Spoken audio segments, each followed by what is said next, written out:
We dismiss history at our peril. Liberty Nation Radio with Mark Angelides. Welcome back. We're talking with longtime host of this here show, Mr. Tim Donner. Earlier we talked about the divisions in the Democratic Party. But Tim, I want to change tack slightly, if we may. You often write about how Joe Biden's party is stuck in a cycle of one-step thinking. And for me, this epitomizes the issues they and the rest of the country is facing. Why is it such a perpetual loop? Because they want what they want when they want it, and they don't want to think through the consequences of their actions. They don't like the fact that Roe v. Wade was overturned, but long before that, they were complaining about the Supreme Court, saying that Trump was packing the court when in fact he was simply taking the opportunities that were presented, which was extraordinary. 3 Supreme Court justices in 4 years. But the left's response is, we don't like the Supreme Court, let's just abolish it. Yeah. Or we might settle for packing it, literally packing it, with 4 or 5 more justices to assure a progressive majority. They just want to turn the Supreme Court into another political branch. But more than that, they probably just want to abolish it. Similarly, if a woman has an unwanted pregnancy, one-step thinking will just kill the baby. Simple, takes care of the problem without thinking through all the consequences of it. You don't like guns, too many gun-related deaths, just outlaw as many guns as possible, period. See, this is the one-step thinking that has guided this party, which fancies itself as being intellectually superior to these Walmart Republicans who follow Donald Trump. And yet their thinking is the most shallow of any of the sort of political schools of thought.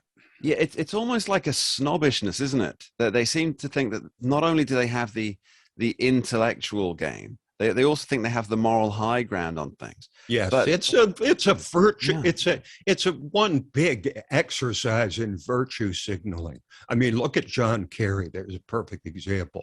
A guy who's the climate czar, a guy who lectures the country about green energy. And here we see that he's spent dozens of hours in the air in his private jet, putting what was the equivalent of the carbon footprint of John Kerry alone in his private jet as he jets around the world to climate change conferences and lectures us on how we need to stop using fossil fuels. You know, the hypocrisy factor is awfully high too, but it's mostly the one-step thinking that continues to dominate the Democratic Party. Yeah, this I guess it's a political myopia. It seems to me that it hints that the purpose of policy for the Democrats, and I mean to some extent the Republicans too, they have been guilty of knee-jerk reactions, but specifically for the Democrats, is not to create a positive change that's in line with their values as political thinkers, but rather to secure the next cycle of power. Why does this? I mean, am I on the wrong track, or am I missing why it's not? No, they're the voting public. What they're doing is they're pecking away at the foundations of the constitutional republic. They don't like a constitutional republic. They want, at worst, a social democracy, like the kind we see in Europe. So consequently, Mark, we see things like with inflation raging over 9%, the worst in 40 years.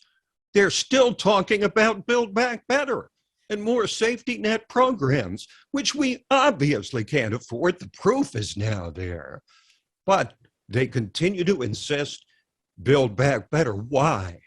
Not because it makes any semblance of fiscal sense, but because that's what they want. Because if they get a Build Back Better agenda, they start to pack away even further at the foundations of freedom, where the government is just regulating that much more, giving out that much more welfare to more dependent people, which they need to create in order for their philosophy to carry through election. Like people voting themselves money. That's the, that was the danger that Benjamin Franklin spoke about. When people realized they could vote themselves money, it would signal the end of the republic. Well, we've passed that point a long time ago. The question is, can we still sustain some semblance of fiscal sense with this philosophy overriding the government? I wonder how long it is before a politician gets up on stage and says, vote for me and I'll give you each 20 grand. Sure. Well, that's what Andrew Yang said. Remember, Andrew pretty much, Yang, yeah. Campaign. Although I thought his ideas made some sense in terms of understanding political reality, and that you can't get rid of entitlement programs. Yep. Once they're in place, you can't get rid of them. So he said, give everybody 12 grand and then have them sign off on the other welfare programs, which would just sort of level the playing field. But that's what it's come to. Tim, I can't let you go without discussing a few predictions or indicators for the upcoming November congressional elections. So break out your tea leaves, your crystal ball, if you will. And what's your latest analysis? Let's talk the House first. How do you think that's going to go? Well, I think the House is the kind of election cycle where if the Republicans hadn't already won a number of toss-up seats in 2020, we'd be looking at a pickup of 50, 60, 70 seats, similar to 1994 and to 2010, Obama's first midterm. However, since they've already won a number of those seats, I think the more realistic pickup number would be in the range of 30 to 40. And that would land them about where they were when they took the majority in 2010. Essentially, it's not so much how many seats they win, but whether they control, which they will, and how big a margin. In terms of the Senate, that's a tougher call. Certainly, there's some candidates with shaky credentials, such as Herschel Walker in Georgia, Dr. Oz in Pennsylvania, that give a lot of Republicans pause. But I think because of the underlying political environment, which, by the way, now has Joe Biden at 31% approval in the latest Quinnipiac poll, the political climate is so poisonous for Democrats that I think the Republicans win the Senate probably with 51 seats, not much more than that. Do you think that the gubernatorial races are going to have much of a lasting impact this season? Well, Republicans already control about 60% of the governor's seats, although that number, I think, was reduced a little bit in 2020. Again, I think the national climate will affect those races, but not quite as much, because, of course, there's statewide issues involved in gubernatorial races. But here's the thing with Roe versus Wade having been repealed essentially by the Supreme Court or overturned, the issue of abortion will become much bigger in statewide races because each state will now have its own individual policy, and that will influence voters one way or another a lot more than over the last 30, 40 years. Well, as the founding fathers intended, oddly enough. Tim Donner, thank you ever so much for joining us.